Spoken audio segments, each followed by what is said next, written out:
Hello everyone, আসসালামু আলাইকুম। আমি Taibur Rahman Rasel, founder CEO area architects. একটি রেসিডেন্সের প্রাণকেন্দ্র হচ্ছে কিচেন, আর একটি মডার্ন কিচেন ডিজাইনের 5টি স্টেপ নিয়ে আজকে আপনাদের সাথে কথা বলবো। প্রথমটি হচ্ছে design principal. Kitchen design principal হচ্ছে কিচেনের ফাংশনালিটি এবং অ্যাস্থেটিকের সঠিক সমন্বয়। কিচেন ডিজাইনের সময় আমরা অবশ্যই ওয়ার্ক ট্রায়াঙ্গেল থিওরিকে মেনটেন করে থাকি, যেখানে কিচেনের বার্নার, সিঙ্ক এবং রেফ্রিজারেটর এমনভাবে পজিশন করা হয় যাতে কিচেনে কাজের গতি ঠিক থাকে এবং কম মুভমেন্ট করতে হয়। এবং বার্নার এবং সিঙ্কের পজিশন নির্ধারণে অবশ্যই আমাদেরকে খেয়াল রাখতে হবে বার্নার যাতে একটি সলিড ওয়াল পায় এবং সিঙ্ক প্রয়োজনে আমরা উইন্ডো সাইডে রাখবো। এটা খুবই গুরুত্বপূর্ণ একটা বিষয়।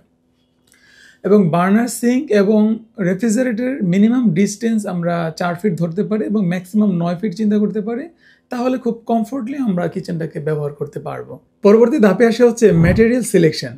কিচেনের ম্যাটেরিয়াল সিলেকশন খুবই গুরুত্বপূর্ণ একটি বিষয়। কিচেনের ম্যাটেরিয়ালস অবশ্যই ইজি টু মেনটেন হতে হবে। সেক্ষেত্রে ক্যাবিনেটে আমরা HPL, অ্যাক্রাইলিক, ইউভি পেইন্ট এই ধরনের ম্যাটেরিয়ালসে যেতে পারি। কিচেন কাউন্টারে আমরা গ্রানাইট, কোয়ার্টজ স্টোন ব্যবহার করে থাকি এবং ব্যাকফ্ল্যাশে আমরা মার্বেল ও টাইলস দিতে পারি। কিচেনের ম্যাটেরিয়ালস আমাদেরকে অবশ্যই স্ক্র্যাচ প্রুফ এবং ইজি টু মেনটেন এজন্য করতে হবে, কারণ কিচেনে বেশি স্টিকে হয় এবং ডাস্ট হয়। থার্ড এবং গুরুত্বপূর্ণ ধাপ হচ্ছে স্টোরেজ অপটিমাইজেশন।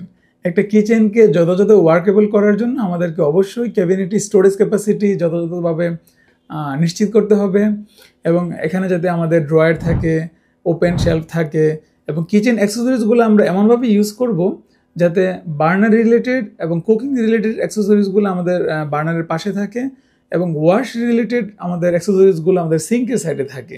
সেক্ষেত্রে বার্নারের পাশে আমরা বটল ইউনিট, কাটলারি ট্রে, বল অর্গানাইজার এগুলো রাখতে পারি, স্টোরেজ বাস্কেট রাখতে পারি। সিঙ্কের সাইডে আমরা detergent shelf, plate organiser, waste bin এগুলো সেট করতে পারি। এবং আমরা ফ্রিজ এবং বার্নারের কাছাকাছি আমরা ইলেকট্রিক ওভেন এই ধরনের অ্যাপ্লায়েন্স ইউজ করতে পারি। তাহলে একটা কিচেন খুবই কমফোর্টেবল এবং আরামদায়ক একটা কিচেন হবে। ফোর্থ স্টেপ হচ্ছে লাইট অ্যান্ড ভেন্টিলেশন। একটা কিচেন কতটুকু আরামদায়ক এবং স্বাস্থ্যসম্মত হবে তা ডিপেন্ড করে হচ্ছে লাইট অ্যান্ড এয়ার সার্কুলেশনের উপরে। আমরা অবশ্যই ডে লাইট এবং এয়ার সার্কুলেশন যাতে থাকে ওইভাবে আমরা কিচেনকে ডিজাইন করব।